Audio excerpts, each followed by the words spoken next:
do you ever try to bring in or try to encourage them to incorporate some things from like the music that you listen to? Not necessarily, because I feel like times have changed. So Yeah. like me giving them influences on like something that I thought was dope from like Doggy Style from Snoop, Yeah. like it's not gonna necessarily transition to what they doing. Yeah. So, but it's certain elements that I might pull from the past, like, oh, skits are cool, like, Mm. just like little certain things like that. Yeah, I definitely think that skits are something that's missing in the music. Like Mm-hmm. people you make whatever music is natural to you, but I think like that definitely helps like expound on the narrative Exactly. of the album. Exactly. Yeah. Instead of just being fed like 15 songs, Yeah. I feel like, a skit here and there can kind of just give more context to what Yeah. the artist is trying to get across.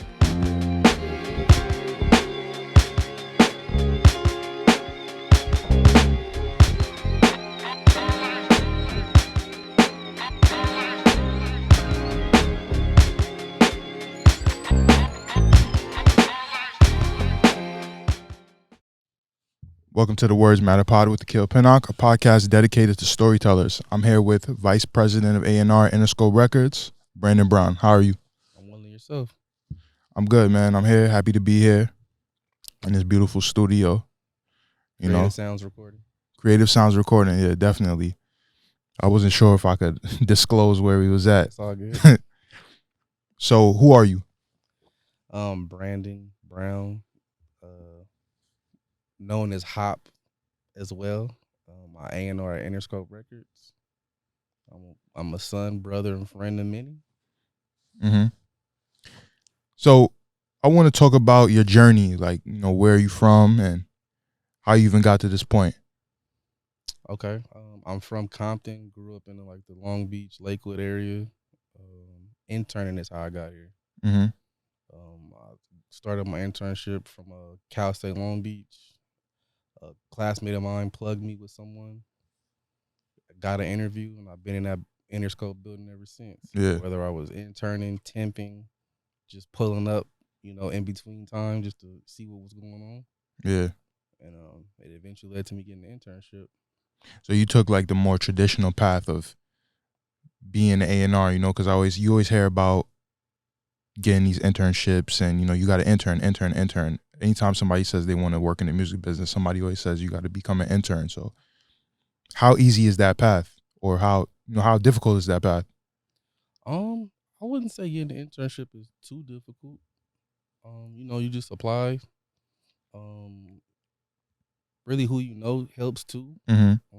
But yeah, I just applied for the internship from someone I barely knew in one of my classes, and I got the internship. Yeah. And then for me getting my internship, like I just hustled. Like I started off in under Luke Wood, who was a former A&R at Interscope. I started off with him. Went from Luke Wood, then I went to marketing with Alex Reese, who's still with Interscope. And then from Alex Reese, I ended up getting cool with the A&Rs there in the urban department. And when my internship ended in marketing, A&R took me over. Yeah. And I just hustled from there. Like Mm-hmm. everybody in the building knew my name, because when I wasn't doing something for my specific department, I made it a point to hit other departments, introduce myself, and see if I could help. You think that hustle could be or can be taught? Because no one really knows. You don't really go to school. You can go to school and take music business related programs, but no one really teaches you how to make it in the business, per se. So like, what inside you says, all right, I'm gonna do these little things that is gonna get me noticed by people and build a good relationship, or build a good reputation in this building. Well, it's funny you said that. So they didn't really offer music business courses until literally the semester after I graduated. Yeah. So that was kind of like, what the hell? But nah, I don't think hustle can really be taught. It's either it's in you or it's not. Mm-hmm. Like some people want opportunities to just fall out the sky, and I feel like other people put themselves in position to get opportunities. Yeah. And where does that come from? That hustle? just knowing what you want. Like Yeah. from a young age, I knew I wanted to be, an A&R. Even when I didn't know what an A&R was, I just Mm-hmm. knew I wanted to be the guy in the studio, helping artists and producers like make songs and just make stuff happen. Yeah. So yeah, that's where that came from. And, you say you're from Compton, and Mm-hmm. Compton has a rich history, a rich musical history. So many artists, too many artists to name come from Compton. So did that influence like you wanting to work in the music business? Nah, definitely. Like I literally grew up a half a mile down the street from where NWA recorded their first album. Yeah. Like seeing Easy E drive down the street in a Mercedes or a lowrider like was not uncommon on Mm-hmm. the street. So definitely. And then as I got older, the Death Row era was definitely influential. Mm-hmm. What about rapping though? Why take a or pursue a behind the scenes role and not in front of the camera rapping role? That's just not me. Like Yeah. I'm not the center of attention type of guy. Like I always want to be in the background. So Mm-hmm. once I actually found out there was a role to be, influential on the music and you can stay in the background, like once I found that, I'm like, yeah, that's what I want to do. Yeah. How did you find that? Like, how did you find about how did you find out about being an A&R? Okay, so like I said, I didn't know that an A&R existed when I was a kid. I think it was a Source magazine or Mm-hmm. Double XL magazine that had the 30 or 40 power positions in hip hop. So, back when 7-Eleven used to sell magazines, I snagged that, went home, read that thing cover to cover, and then I found A&R and I was just like, all right, that's what I want to do. So I kind of just set my intention on that. And then that's when I bumped into that classmate and, Yeah. things kind of just aligned. And I think if anybody follows music to a certain extent, if you're a big fan, I think you know what an A&R is or you heard the term, but I don't think too many people know what those two letters mean. Like, what do those two letters mean? A&R stands for artist and repertoire. And explain that job title. Okay, artist and repertoire to most is a talent scout or the people that find, artists and producers and, try to get them signed to the label. Mm-hmm. I want to go back to Compton as well. Like you talk about Easy E, seeing him drive down the street, lowrider, and growing up down the street from where Straight Outta Compton was recorded. What were you listening to? Ah man, what was I listening to as a kid? Shit, NWA, Doggy Style. Um, I'm not proud to admit this, but when the box was a thing, I used to order the Deion Sanders video. Must be the money. I was a Crisscross fan. I listened to R&B, um, SWV, In Yeah. Vogue, like just stuff my parents played. Cause like I had young parents, Mm-hmm. teenage parents, so stuff they were listening to. Mm-hmm. You think if your parents were older, you'd be working the job that you work right now? I don't know. Yeah. Or even listening to the music that you listen to? Probably not. Yeah. Probably not, cause like those were my first influences. Yeah. Do you always find yourself explaining your job to people? Because everybody in the music business knows what an A&R is, but it's like you tell a person like that's not in the industry what's an A&R. Like, how do you go about explaining yourself? Oh, man, I mean, for the most part, social media, and then A&Rs are like more front facing. Mm-hmm. So a lot of people think they know what we do, but they really only know just a small part. So like they just think we just find artists and like that's it. Mm-hmm.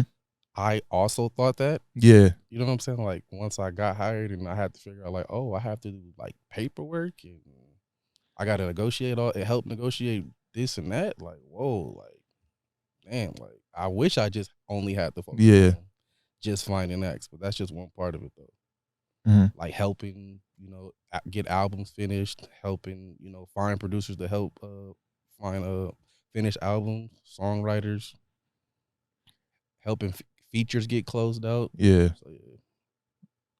You like, damn, I got to do like real work. Exactly. Exactly. Like it looks glamorous and it is. But it's definitely hard work too though.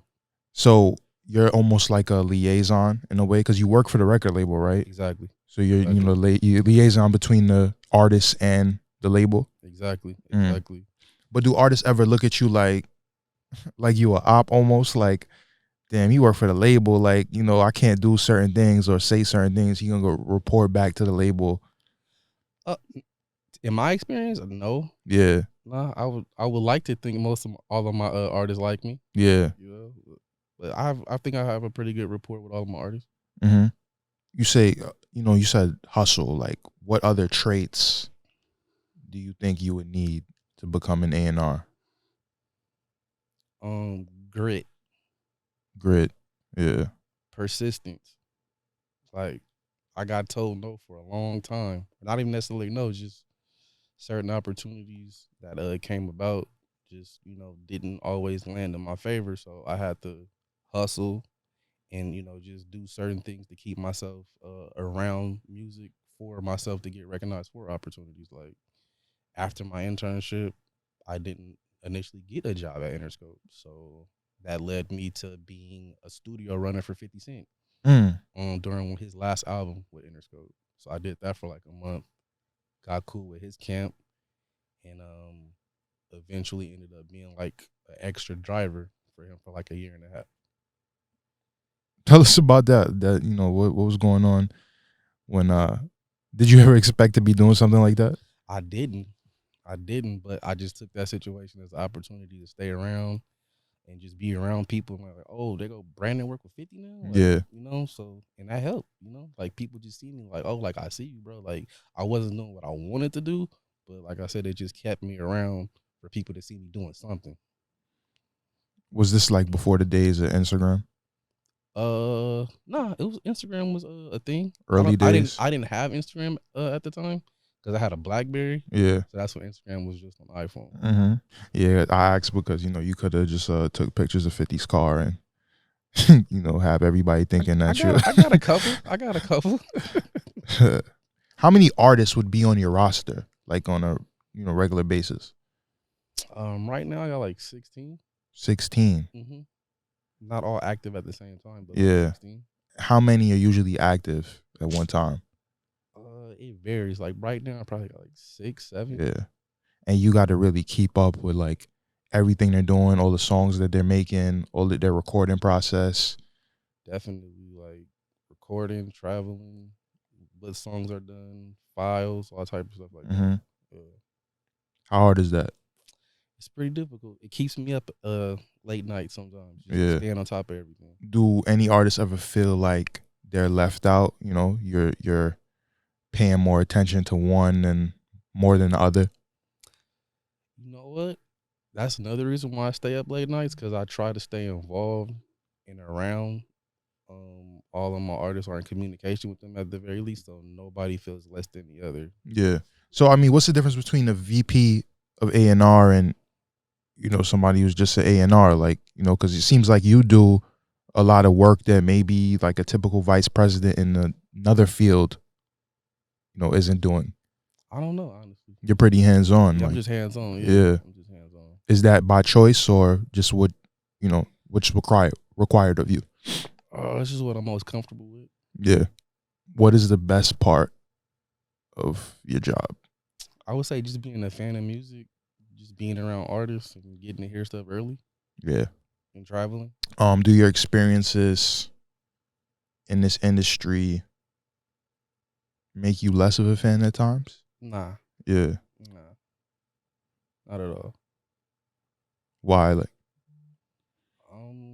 because I still just like to see myself as a regular person. mm-hmm. You know what I'm saying? So just because I'm close to the music, I don't it don't make me better than nobody. Yeah. So I'm just still a regular person. I just happen to work in the music industry. Do you do you think you have a good balance of being a creative person and while being a administrative person? Definitely. Yeah. What do you think you lean more towards though? I feel like I'm pretty good at both. Yeah. Like I can make sure we make our deadline, and I can also help, finish the song. Yeah. You ever got writing credits, like you tell the artist maybe you should say this like this, or maybe you shouldn't say this, you know? Not yet. Not Not yet. yet. Yeah. The songs that I've have that input on just yet, they haven't came out yet, so we haven't had to cross that bridge. I want to know, like, because you talk about, how old are you? I'm 37. 37. All right, so you're probably older than a lot of the artists that you work with. I'm older than all of them. All of them, right? So and at this point, it's a different generation. Like you're a millennial. Like you working with these Gen Z artists. They grew up listening to different things. The music they make is completely different than the music you grew up listening to. Absolutely. So how important is it to, just like how they evolved and music evolved, how important is it for you to evolve with the music? It's equally important. Like I can't be around them with only my old influences. Yeah. I have to take a page out of what they doing to have valuable input on what they're doing. Mm-hmm. How do you stay open minded though? Listening to what they listen to. Yeah. Listening to what they do. Mm-hmm. That's pretty much it. Yeah. You feel like this is a thankless job in a way, because you do so much. You're still behind the scenes, but at the same time, you like being. You don't like being the center of attention. I really don't. Sometimes it can be. Sometimes it can. Yeah. So it's 50-50. Mm-hmm. You got to stay open minded. You're older than these artists. Do you ever try to bring in or try to encourage them to incorporate some things from like the music that you listen to? Not necessarily, because I feel like times have changed. So Yeah. like, me giving them influences on like something that I thought was dope from like Doggy Style. From Yeah. Like it's not gonna necessarily transition to what they doing. Yeah. So but it's certain elements that I might pull from the past, like skits are cool, like just like little certain things like that. Yeah, I definitely think that skits are something that's missing in the music. Like Mhm. people, you make whatever music is natural to you, but I think like that definitely helps like expound on the narrative Exactly. of the album. Exactly. Yeah. Instead of just being fed like 15 songs. Yeah. I feel like a skit here and there can kind of just give more context to what Yeah. the artist is trying to get across. Yeah. Yeah. I wonder why. Why is that the case? Why? How come? Like the disappearance of the skit in hip hop. I don't know. We should dig into that. Yeah. You think you look at music from a more capitalistic perspective or from a creative perspective? I want to say creative. Yeah. Because a lot of the things that, whether I'm looking for an artist or just the stuff that my artists do that I work with, is like, it just got to sound good. Mm-hmm. Like, we can figure out the capitalist and the money part later. Like, does it sound good? Yeah. What makes a hit? Ah, man.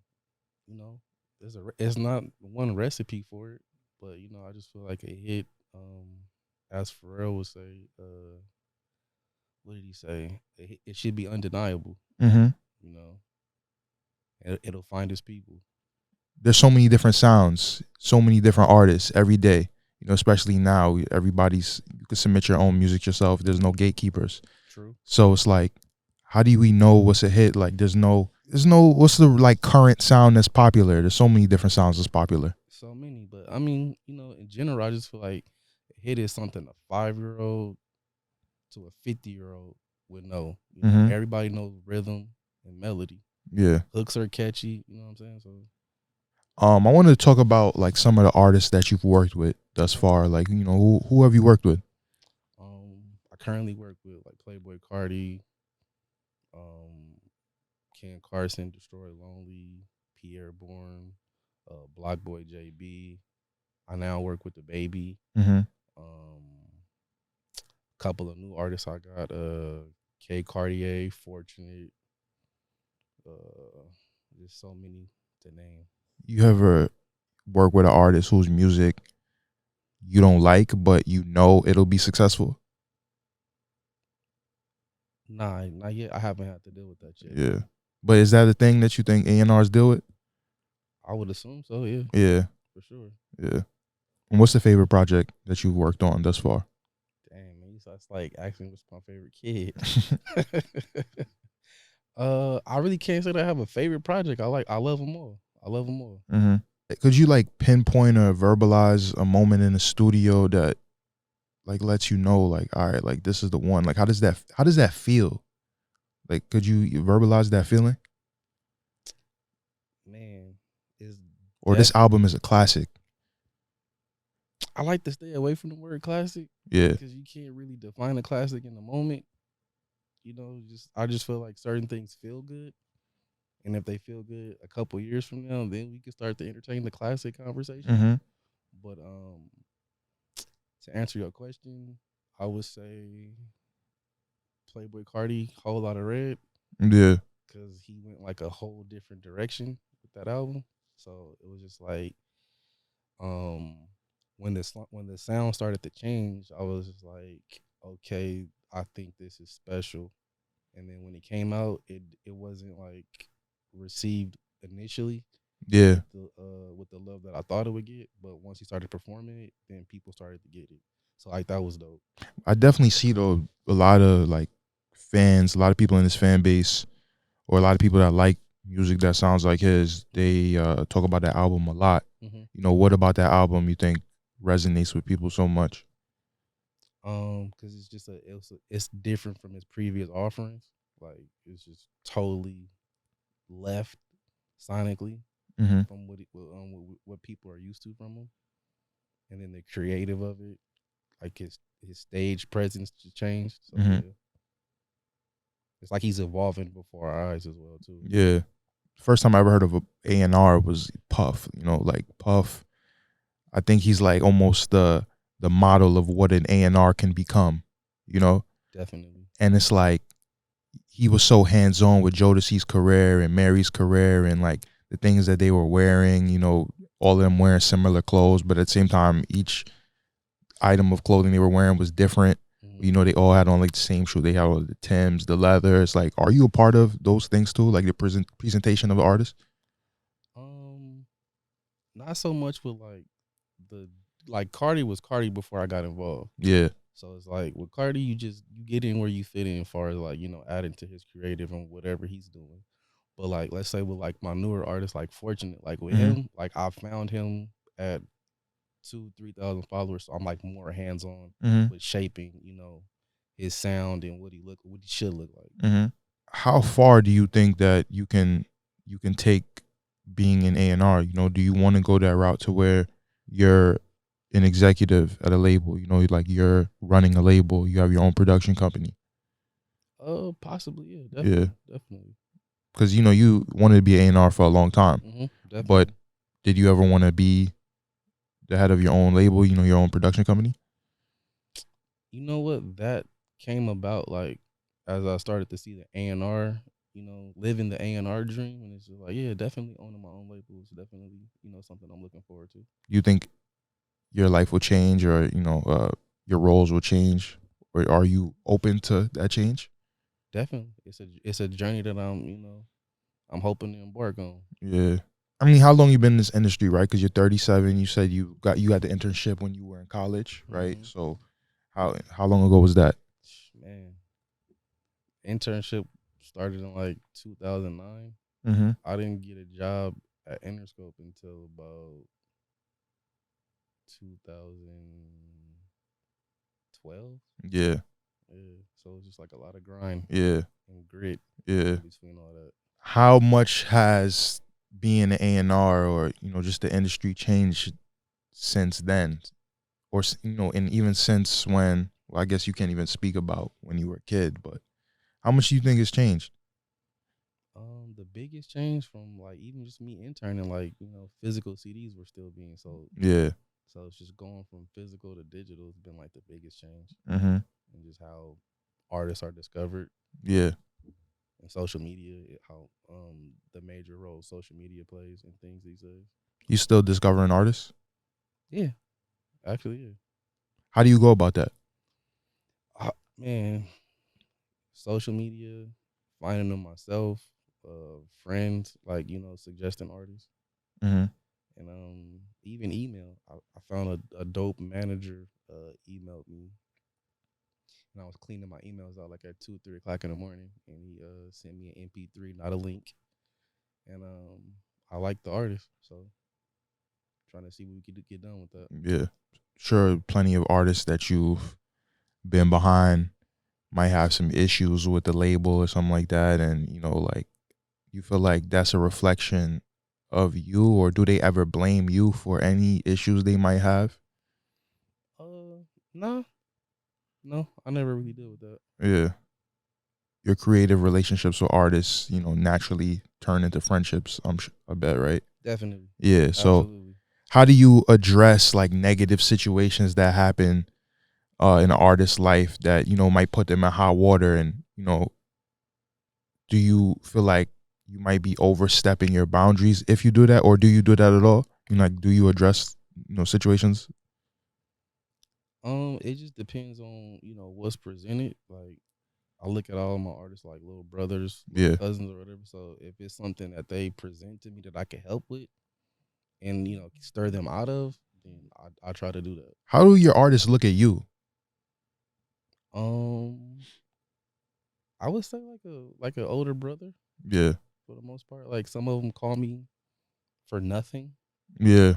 Like they'll FaceTime me while they playing video games. Like, yo, what you doing? I'm like, working. Like, what's up? And I'm like, oh, I was just seeing what you was doing. So Yeah. And then other times it's for stuff like, oh, can I get studio?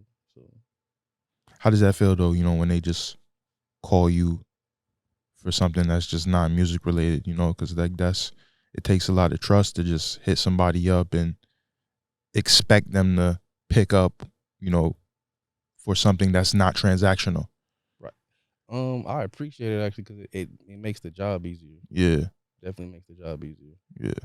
How hard is it when an artist that you worked with and you get close with gets dropped, or uh you know signs with a new label? So far I've only had to deal with that once, and it was cool. Certain things don't last forever, and just because we meet in the industry, like ties don't have to sever. Just because one thing ended. Yeah. So yeah. Your artists will say they'll go on a social media rant or something like that, or they'll go on IG live and they'll start shitting on the label. And guess that kind of goes back to my last question. Like, what do you say to that? Like, I typically just stay out of that. Like, yeah, they don't got no issue with me. I can't speak for yeah, other parts that don't have nothing to do with me. yeah, So I just stay out of it. yeah. That's just my personality overall. I just stay out of the business that don't pay me. Mm-hmm. If it ain't got nothing to do with me, Mm-hmm. I don't bother it. That's how you maintain good relationships with them, right? Yeah. Yeah. I see, the sweater you're wearing right now. It says "Have a good day on purpose," and I see that's like a signature on your email as well. And that's your merch that you sell on your website. What is the importance of that? Like telling a person, how it sounds so simple, but it's like it's powerful. Like it definitely is.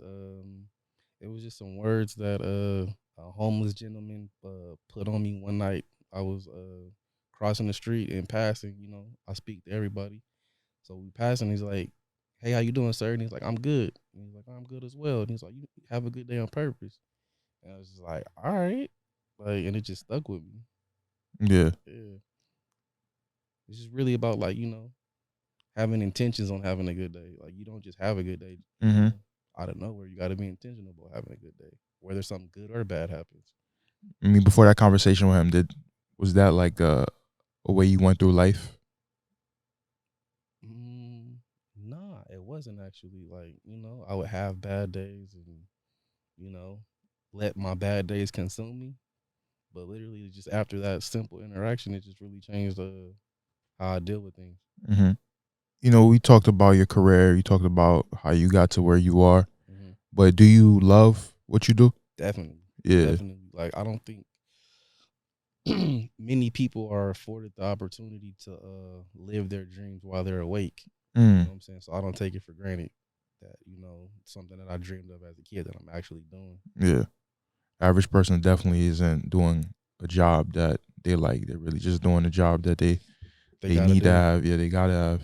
Exactly. Yeah. Could you see yourself doing something else? Um, not by choice, no. Yeah. Nah. What do Not you right mean? now, at least. What do you mean? I'm just saying, like right now, A&R is the opportunity that I have. So Yeah. I'm gonna keep killing it till it's not there no more. Yeah. And what are you working on now? Like closely with?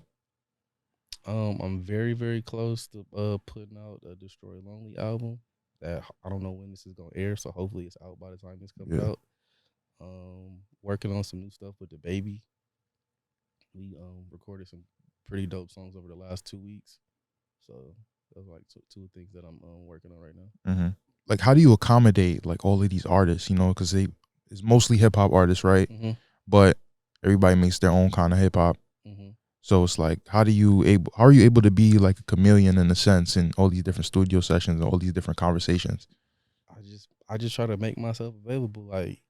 Like Rolling Loud weekend, I had like 5 or 6 artists in town. Yeah. I don't know how I even scheduled or booked 5 or 6 studios for all of them, but I just pulled up on everybody for at least an hour, Yeah. just so they seen my face. I got to hear what they were working on, so I just rotate an hour. Like I go kick it with one person for an hour, hit the next person. You know, Ever have people run into you like you going to all these events, all these shows and stuff, and you ever have like family stuff like, yo, let me get a ticket, blah definitely. blah blah. Yeah. Hell yeah, of course. You make that happen for them? Sometimes if an extra ticket or two fall through, Yeah. I try to make it happen. Yeah. How often do you run into people? I'm sure your DMs is crazy. Like, yo, I rap, blah blah blah. Especially they see your bio because it's in your bio, your job title. Yeah, my DMs are pretty crazy with upcoming artists and producers, songwriters. Like I try to respond to everybody I can, but I'm only one person. Yeah. So, I get to who I can get to. But are you listening to these links and stuff? Hell yeah, Yeah, yeah. for sure. It's your I'm job. not I'm not above Yeah. listening to links. I don't have to be paid, so don't pay nobody, don't pay no A&Rs to listen to Yeah. the music. It's our job. So yeah, all that other stuff is just scammy. So Mm. How do you avoid that though? Because I'm sure there's been times where people will DM you and say, yo, I pay you such and such to do such and such. And it's like, yo, I have a job already. I get paid for this. yeah, I just try to stay away from that. Like, Yeah. just send me the song. If I like it, Mm-hmm. we'll talk. If not, work on it. Mm-hmm. But nah, I don't gotta be paid to listen to nothing. I mean, that's a good practice though for everybody out there because for all the aspiring A&Rs, because it will probably taint your perception of the music if you're getting paid, because if you're getting paid, you don't even care about if you like the music or not, or if you think the music's gonna be successful or not. Right. Yeah. Right. What's the most fulfilling aspect of being an A&R? Getting to see artists, fulfill their dreams. Mm-hmm. So putting out a dope project, first hit song, like Yeah. that's one of the perks. Seeing them buy a car and Mm-hmm. buy a Definitely. house and Mm-hmm. buy nice things and Exactly. go on Exactly. trips, do things for their family. Yep. Absolutely. Mm-hmm. Do artists ever thank you or give you gifts for? I haven't gotten any gifts yet, but if any of y'all watching this want to give me something, what I'm saying, do not hesitate. But nah, Yeah. but definitely have been thanked though for sure. Mm-hmm. Just making sure things get done, and just being a part of the Yeah. process. I have been thanked, yeah, for sure. You said something about the more technical parts of the job. You thought it was just gonna be you finding talent, but you got to do paperwork and you got to make sure that deadlines are reached. Mm-hmm. What happens when you don't reach a deadline, and who do you have to speak to? Who do you have to respond to? What are the consequences? Fortunately, I don't know that yet because I Yeah. always make my deadline. So I don't know. We'll have to find out. Yeah. Anything can happen though. We'll have to find out. That's one thing I can say on the A&R and on all my projects. I make my deadlines Mm-hmm. for sure. What advice do you have for the aspiring A&Rs or just aspiring music business professionals? Be persistent. Know what you want. Add value. Like, don't just reach out to people seeing what they can do for you, see how you can help them out. I feel like that's a good way to start a rapport with somebody that you don't know, is to add value and try to help them with something they need to handle Mm-hmm. so they can help you. And what's next for Brandon Brown? I don't know. I don't know yet. Just putting stuff out, just working, Mm-hmm. just working. Yeah. Any artists you have your eye on right now? I do, but I'm gonna keep that on the low. Yeah. Until it's time to, talk Yeah. about that or Yeah. post about them. Yeah. As far as the creative process goes, what about like when it comes to things like, album artwork, or, is picking beats, that's a part of your yeah. That's more my lane. Yeah, Yeah. the artwork is like on the artist and the creative Mm-hmm. department. Yeah. Or even like things like directing video, or, ideas for videos. Is that something that you are a part of as well? Not directly, but if my opinion get asked, I'll throw it in the hat. Yeah. And this podcast is named Words Matter Pod. Brandon, you're an A&R. You work with musical artists. You work with rappers. You work with singers. Two jobs where words are very important and getting messages across. So my last question for you is, why do words matter to you? Words matter to me because they're powerful. A good set of words can have a positive effect on how you feel about yourself. Bad set of words can have a negative impact on how you feel about yourself. Mm-hmm. So I definitely think we should definitely be careful with our words. And I'm sure that's important to you because your messages have a good day on purpose. Exactly. Mm-hmm. Exactly. So Brandon Brown, Vice President of A&R Interscope Records. Thank you for allowing me to interview you here at Creative Sounds Recording in LA. Looking forward to all the music that you will be a part of in the future. So far, I want you to talk about or list what you've been a part of thus far. You don't have to name everything, but just so people know, so they could check that out. For like Albums and stuff, yeah. I've been a part of all of Juice WRLD's album as a coordinator, and the A&R in the last two that came out, Fighting Demons and Legends Never Die. Rest in peace to Juice WRLD. Definitely rest in peace to Juice. Whole Lot of Red with Playboy Cardi. Ken Carson X. Destroy Lonely's last mixtape. Pierre Bourne's Good Movie. And T-Lot 5, definitely proud of that. He got his first gold single as an artist on T-Lot 5. Very proud of that for him. Aaron Ray's last album. Mm-hmm. So I don't think off the top of my head right now. Yeah. But yeah, man, thank you once again. And yeah, you could put your socials out there. Tell everybody where you at on social, so more people could bombard your DMs with with links. On Instagram, you can reach me at Hop HOPP, and on Twitter at Hop HOPP Brown with 2 N's. All right, cool. Words matter.